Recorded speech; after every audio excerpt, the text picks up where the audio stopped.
Langsung aja saya buka ya teman-teman. Assalamualaikum warahmatullahi wabarakatuh. Selamat malam. Selamat malam, Mbak Mei. Ya, terima kasih. Oke. Teman-teman, terima kasih sebelumnya saya ucapkan kepada teman-teman yang sudah hadir malam hari ini untuk join di acara Scholarship Sharing Session bersama Ben Raya. Kali ini pembicara kita adalah Mas Adam ya. Terima kasih buat Mas Adam yang sudah meluangkan waktunya untuk mengisi acara malam hari ini. Sedikit informasi buat teman-teman, Mas Adam ini adalah mahasiswa semester 7 ya Mas Adam ya, di Jiangsu Iya. Normal University dan memperoleh beasiswa Belt and Road Scholarship. Jadi nanti buat teman-teman, kita akan dengerin sharingnya dari Mas Adam tentang beasiswa tersebut. Bagaimana sih cara untuk mendapatkan beasiswa tersebut? Kebetulan Mas Adam habis ini ada kegiatan, teman-teman. Jadi tadinya rencana kita akan bikin talk show, tapi karena Mas Adam ada kegiatan, waktu kita terbatas, jadi nanti langsung saya serahkan ke Mas Adam. Habis ini acaranya kita buka dengan membaca doa, kemudian dilanjut dengan sesi sharing dari Mas Adam, dan yang terakhir sebelum penutup ada sesi tanya jawab, hanya satu sesi saja, di mana di situ akan ada 2 pertanyaan. Begitu. Oke? Kita buka acara pada malam hari ini dengan membaca doa, berdoa, silahkan.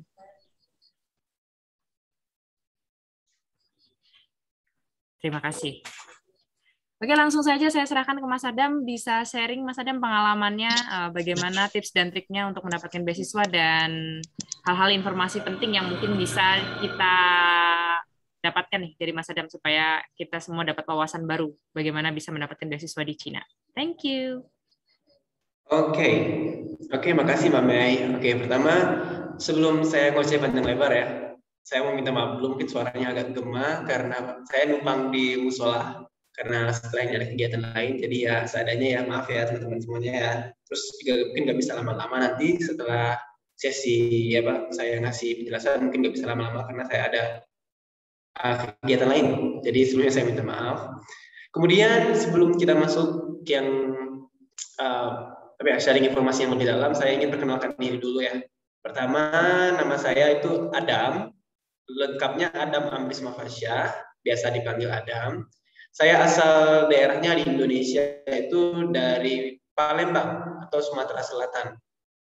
Jadi mungkin teman-teman ada juga dari sini yang asal dari Sumatera Selatan, kita satu daerah. Saat ini saya merupakan mahasiswa semester hampir akhir, semester 7. Jadi sekarang udah mulai nyusun skripsi nih. Tahun depan insya Allah lulus 2022 di Jiangsu Normal University di China. Jadi ini merupakan tahun terakhir saya di China. Sayangnya sekarang kuliah online. Jadi kemarin sempat tinggal 2 tahun di Cina, cuman hampir 2 tahun ini terpaksa kuliahnya online di Indonesia dari rumah. Oke, ini langsung saya jawab pertanyaan yang dikirim Mbak Mei-nya atau kita ada yang nanya, ada yang jawab gitu. Mungkin langsung sharing aja Mas, biar lebih waktunya lebih hemat.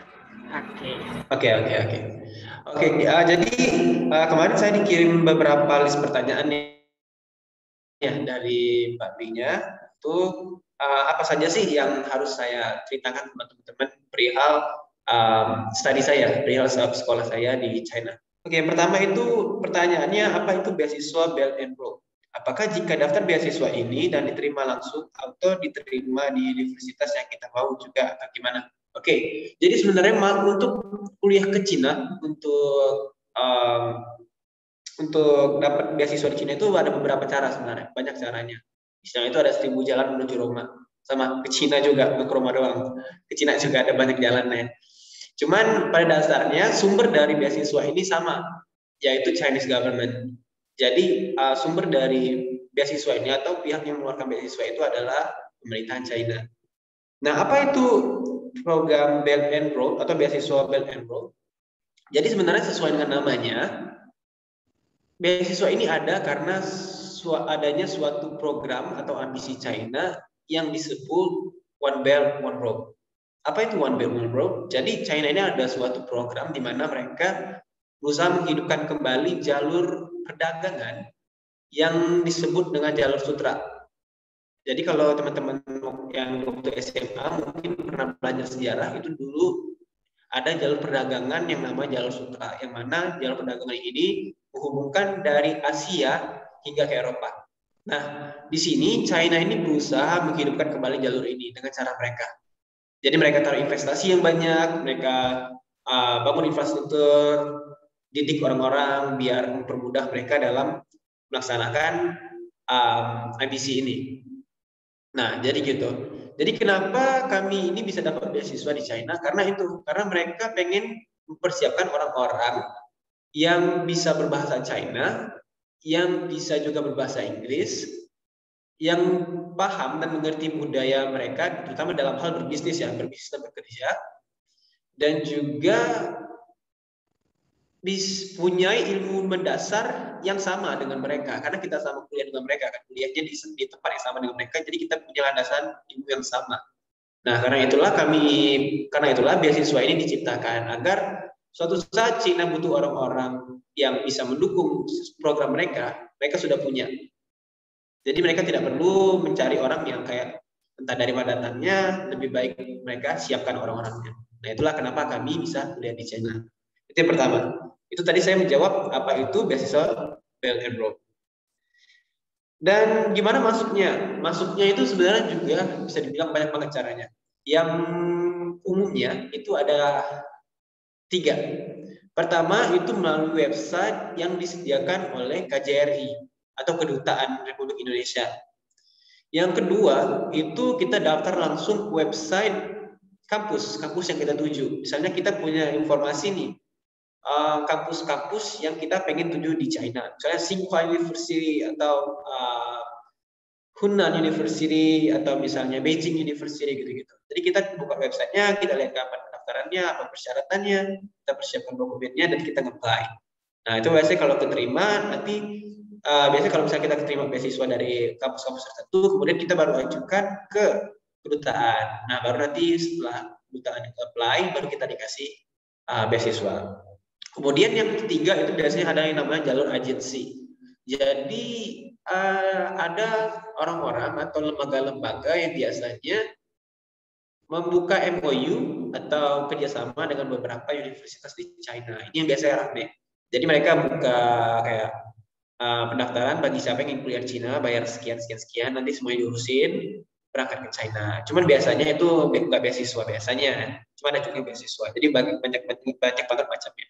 Beasiswanya juga ada 2 macam, ada yang full funded atau semuanya itu bayarin, mulai dari keberangkatan, tiket pesawat, asuransi, biaya semester, hingga bahkan uang jajan. Ada juga yang sifatnya partial. Jadi kita biasanya itu yang partial itu yang dibiayai itu uang pendidikannya aja, kayak semesteran, uang administrasi gitu-gitu, yang biaya hubungan dengan sekolah itu biasanya gratis atau dibayarin oleh beasiswa. Sedangkan untuk kehidupan sehari-hari seperti makan, jajan gitu-gitu biasanya kita masih minta kirim dari tanah air. Nah, itu beasiswa. Terus kapan beasiswanya dibuka? Apakah siswa kelas SMA, kelas 3 bisa mendaftar atau harus lulus SMA dulu? Nah, ini biasanya informasinya bisa dibilang cukup sepele, cuman cukup penting. Jadi, kapan beasiswanya dibuka? Beasiswanya itu dibuka dari kisaran September. Ada beberapa juga yang Agustus sudah buka. Jadi itu mulai dari Agustus, September, sampai biasanya itu Maret atau April. Paling amannya Februari sebenarnya. Kalau yang dari kedutaan, yang KJRI, yang websitenya itu biasanya limitnya di Februari. Cuman memang ada beberapa kampus yang buka sampai sekitar bulan 4. Nah, itu yang pertama. Kemudian, apakah kelas 3 itu udah bisa daftar dulu atau nunggu lulus dulu? Jawabannya, kelas 3 udah bisa daftar. Jadi kelas 3 itu udah bisa daftar. Sehingga kalau misalnya kalian lulus SMA, itu udah langsung nggak ada gap year lagi, langsung berangkat. Nah, kebanyakan orang itu nggak tahu bahwa dia itu waktu kelas 3 udah bisa daftar.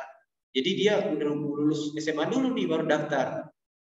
Sehingga jadinya telat. Jadi kepaksa nunggu setahun, nunggu tanggal keberangkatan setahun habisnya.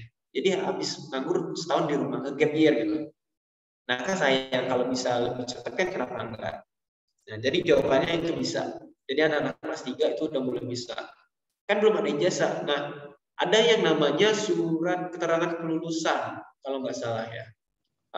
Kalau kami kalau kuliah tuh ada minta namanya surat keterangan kelulusan. Jadi walaupun kita belum lulus, itu tuh sekolah atau institusi kita tuh sebenarnya bisa ngeluarin surat bahwa keterangan anak ini selama bersekolah nilainya bagus dan dijamin bakal lulus gitu-gitu. Biasanya di satu kampus. Biasanya kampus atau sekolah. Coba kalian tanya dulu konfirmasi ke sekolahnya bisa nggak? Biasanya sih seharusnya bisa ya. Kalau pengalaman saya bisa. Terus pertanyaan nomor 3 itu hal-hal apa saja yang perlu dipersiapkan untuk mendaftar beasiswa ini? Yang jelas yang pertama dokumen ya, dokumen seperti paspor, terus SKCK, terus lagi hal-hal lain seperti kita daftar sekolah lah, hal-hal kayak KK segala macam itu juga itu harus disiapkan. Kemudian kalau udah punya rapornya di convert ke English, terus juga kayak dokumen-dokumen ijazah kita kalau udah punya itu juga di convert ke English atau dokumen rekomendasi segala macam itu juga di convert ke English.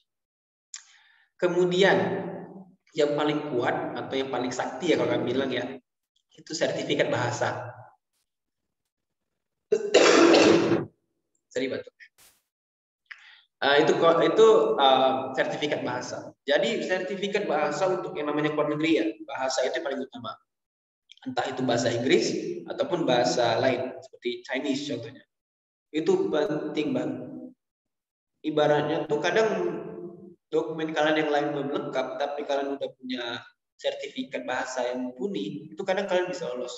Walaupun dokumen yang lain kan ada yang kurang. Segitu kuatnya.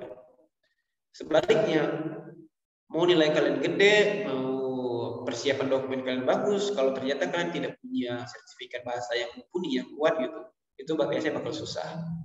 Ya secara logisnya gitu, gimana kita mau kuliah luar negeri kalau bahasa pun kita belum terbukti bisa gitu. Itu jadi sertifikat bahasa, terutama kalau China ya. China itu kalau misalnya kalian punya sertifikat bisa berbahasa China atau kami sebutnya itu HSK, itu kayak TOEFL tapi untuk bahasa Mandarin. Kalau punya itu insya Allah udah kayak 80-90% keterima lah. Makanya jadi kalau misalnya kalian SMA-nya ada belajar Mandarin gitu itu bagus banget, itu mudah banget. Insya Allah lulus SMA dapat beasiswa sini itu insya Allah gampang, bisa jalannya banyak kalau punya sertifikat itu. Nah, terus pertanyaan keempat, syarat untuk daftar beasiswa dan proses seleksinya bagaimana? Nah, itu tadi saya bilang kan ada beberapa metode ya, beberapa jalan untuk menuju ke China itu. Jadi yang pertama itu yang paling orang dapat menambahkan ada yang namanya CSC. Biasanya daftarnya dari website yang dikeluarkan oleh KJRI. Nah, situ kita bisa daftar, bisa masukin input data, segala macam, ikutin aja. Semuanya itu udah kayak sistem. Jadi kita masukin data, masukin sertifikat kita, sertifikat bahasa. Nah, nanti juga dia screening sama pihak KJRI-nya, siapa yang berhak dapat beasiswanya. Itu yang pertama. Itu yang biasanya yang full. Biasanya yang dapat uang saku. Ada juga yang tadi yang saya bilang lewat ke kampus langsung, jadi apply langsung, kirim datanya ke kampus langsung. Terus proses seleksinya gimana? Jadi untuk kuliah di Cina ini bisa dibilang gampang-gampang susah ya. Proses seleksinya itu sebatas seleksi dokumen. Jadi pihak penyelenggara beasiswa itu screening dokumen kita aja. Jadi kira-kira anak ini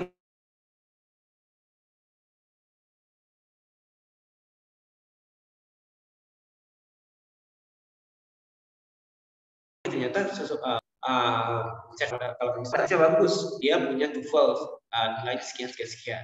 Nah, jadi gitu, nggak ada tes lagi misalnya kayak harus ke Jakarta ikut tes tertulis, itu jarang. Mungkin tahun-tahun lalu mungkin ada, cuman belakangan ini itu nggak ada. Jadi kayak screening dokumen kita aja, dianggap kita cocok, itu lolos, kirim deh email atau dikirim surat ke rumah kita, keterangan bahwa kita dapatkan beasiswa. Nah, gitu.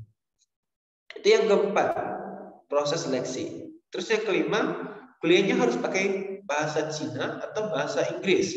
Kalau iya, minimal level atau skor kita harus berapa. Nah, jadi di Cina itu ada dua sistem program. Yang pertama itu Chinese Talk atau pembelajarannya menggunakan bahasa Chinese. Yang kedua itu English Talk. atau pembelajaran menggunakan bahasa Inggris. Jadi kebetulan saya sendiri pribadi, kelas saya itu bahasa Inggris. Jadi saya di kelas pakai bahasa Inggris. Saya tinggalnya di apartemen semuanya orang luar semua, ada orang Amerika, ada orang New Zealand, semuanya pakai bahasa Inggris. Terus pembelajaran juga pakai bahasa Inggris, dokumen-dokumen pakai bahasa Inggris. Jadi saya kebetulan yang program bahasa Inggris. Cuma ada juga teman-teman saya yang program Mandarin, jadi ada 2 tuh. Nah, syarat masuknya apa? Butuh sertifikat bahasa Inggris nggak? Iya, perlu. Jadi kalian sebenarnya bisa daftar tanpa sertifikat, tapi harapan untuk masuk itu kecil. Jadi udah beruntung banget tuh kalau misalnya kalian daftar tanpa sertifikat bahasa Inggris dan ternyata lolos itu beruntung banget. Yang bagus itu kalian seharusnya pakai sertifikat karena di dalam untuk mendaftar itu diminta sertifikat. Nah, minimal berapa? Seenggak-enggaknya biasanya kampus itu menetapkan standar 500. Biasanya kampus itu menetapkan standarnya 500 minimal. Kalau TOEFL ya. Di Cina itu mereka menerima TOEFL. Jadi ada beberapa yang kalau kalian tahu, mungkin di beberapa negara itu ada yang tidak menerima TOEFL, mereka menerimanya IELTS. Cuma di China itu mereka menerima TOEFL. TOEFL-nya itu seenggak-enggaknya 500. Kalau bagus lebih bagus. Memang tergantung ini ya, tergantung seberapa populer sekolahnya juga. Kalau misalnya kayak Tsinghua University atau Beijing University, yang mana merupakan salah satu kampus populer ya kalau di China kayak UI atau UGM kalau di Indonesia. Nah itu mereka standarnya lebih tinggi lagi, mungkin kalau nggak salah mereka sekitar 550 kalau nggak salah ya. Intinya mereka biasanya naruh standarnya lebih tinggi. Nah itu untuk masalah TOEFL atau sertifikat bahasa Inggris. Terus tunjukkan apa saja yang diberikan oleh beasiswa ini. Nah, beasiswa ini tergantung juga dapatnya yang mana. Dapatnya yang fully funded atau yang partial. Yang fully funded itu biasanya anak-anak dapat sekitar 3.000 yuan per bulan. Atau dirupiahkan itu sekitar 6 juta. 6 juta rupiah per bulan beasiswa. Ini dapat uang jajan. Nah, di luar itu semuanya asuransi, tempat tinggal, apartemen gitu, terus uang pendidikan, uang semester dan lain-lain itu udah dibayarkan oleh beasiswa kita semua. Jadi intinya kita belajar aja fokus, tiap bulan dapat uang saku, uang jajan. Nah, biaya hidupnya gimana? Apakah uang segitu cukup? 6 juta per bulan cukup? Sangat cukup. Kalau kalian nggak cukup uang segitu, itu nggak tahu deh gimana gaya hidup kalian. 6 juta di China itu udah mewah banget sebenarnya. Untuk mahasiswa ya. Sorry. 6 juta untuk mahasiswa di China itu udah mewah sebenarnya. Karena apa? Karena kehidupan di dalam kampus itu udah banyak disubsidi. Jadi kayak makan, terus peralatan, terus kayak listrik segala macam itu udah dipermurah mereka. Jadi kalau misalnya kita hidup dalam lingkungan kampus itu 6 juta itu udah termasuk mewah. Saya pribadi nih per bulan itu mungkin cuma habis 1,5 juta rupiah per bulan untuk uang makan saya. Karena saya cowok, saya bisa dibilang jarang masak ya, atau hampir bisa dibilang dalam sebulan nggak pernah masak sama sekali. Jadi saya makan itu selalu ke kantin, terus juga udah laundry, udah kadang-kadang ke kafe, ke kopi gitu-gitu, jajan ke mall. Kadang nggak nyampe 2 juta juga per bulan. Itu bisa dibilang gaya hidup saya udah lumayan, maksudnya udah kayak anak-anak banget ya, maksudnya kayak udah terbilang boros lah sebenarnya. Cuma itu pun nggak nyampe 2 juta per bulan. Nah itu kenapa saya bilang uang 6 juta yang dikasih pihak penyelenggara beasiswa itu tuh udah banyak banget. Bisa nabung malah, bisa kirim ke Indo juga kalau memang mau dikirim. Jadi gitu. Jadi uangnya lumayan banyak, 6 jutaan per bulan. Itu uang saku. Terus bisa nggak kuliah sambil kerja part time? Nah ini dia masalahnya. Sayangnya di China itu nggak bisa kerja part time. Kenapa? Karena di Cina itu regulasinya bisa dibilang cukup ketat ya masalah gini. Jadi kita itu masuk ke China itu dipisahkan berdasarkan visa atau digolongkan berdasarkan beberapa visa. Yang pertama itu ada visa pekerja, yang kedua itu ada visa pelajar, yang ketiga itu ada visa wisatawan. Nah, jadi tergantung kita datangnya niatnya apa, kita nggak boleh melakukan hal lain selain itu. Misalnya kita datang ke China sebagai pelajar, berarti kita mengantongi visa pelajar, kan? Berarti kita nggak boleh kerja.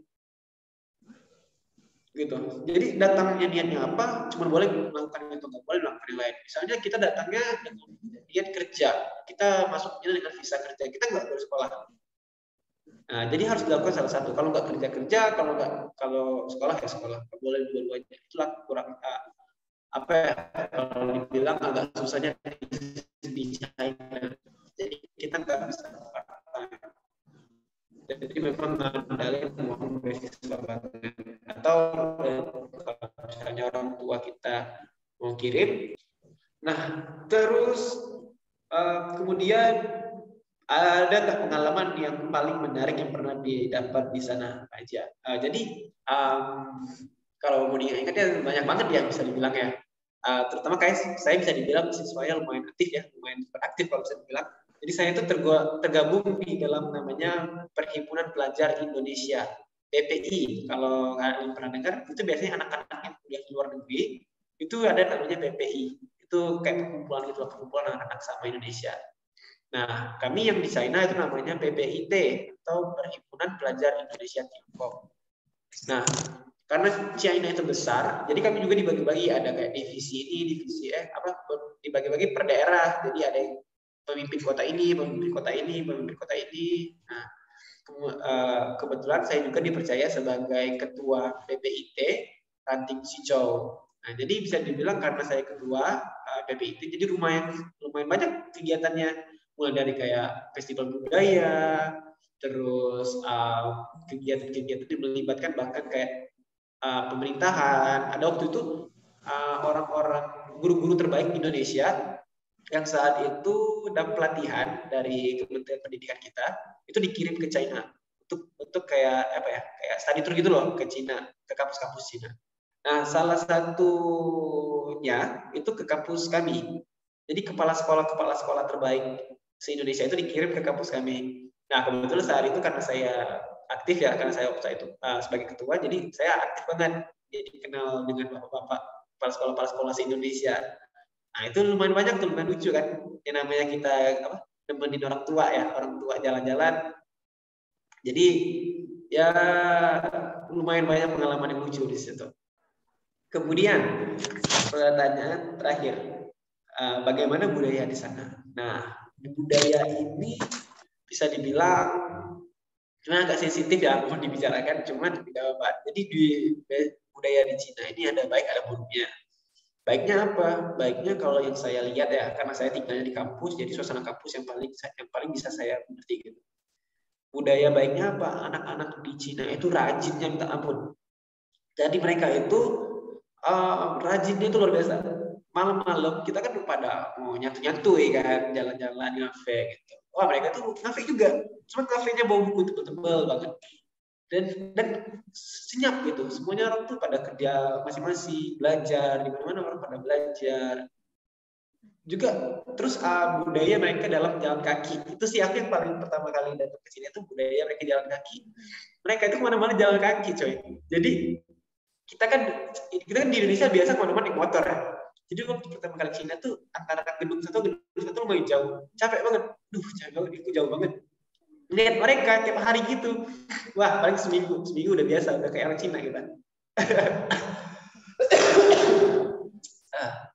Udah bisa jalan semua kayak mereka, udah pada jalan semua. Nah itu jeleknya apa? Jeleknya kalau saya sih, kalau saya pribadi saya suka ke cara mereka dalam menggunakan toilet.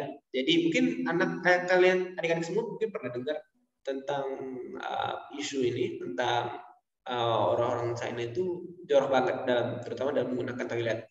Nah dan itu saya ngalamin. Jadi orang-orang China itu dalam budaya mereka dalam menggunakan toilet itu apa ya, sangat tidak terpuji lah gitu. Jadi ya namanya budaya kan ya, budaya kita juga nggak bisa kayak gitu. Kita sebagai bangsa Indonesia pasti namanya budaya kita pasti ada yang bagus dan ada yang jeleknya juga di mata orang luar, jadi juga ada. Oke.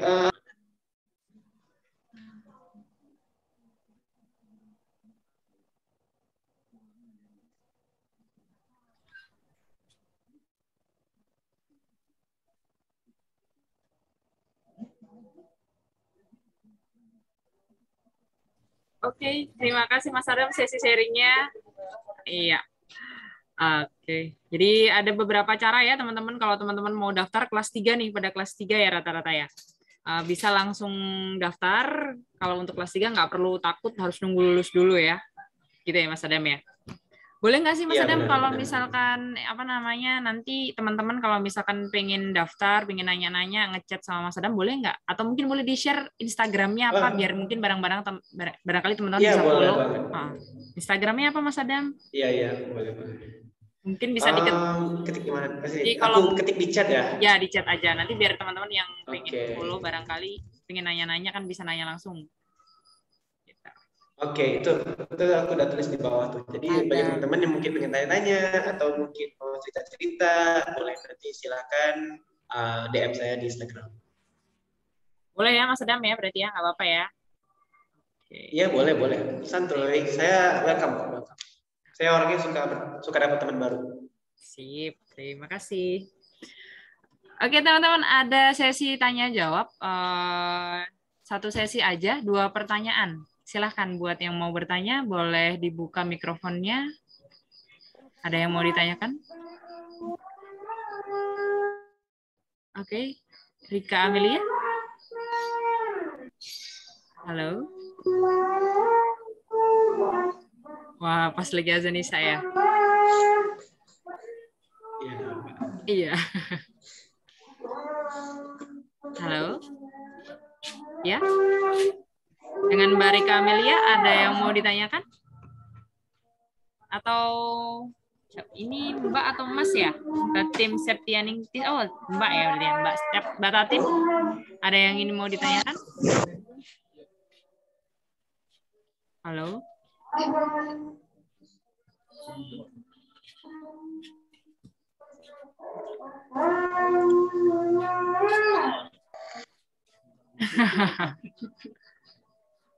Oke, teman-teman. Nggak ada yang mau ditanyakan, teman-teman?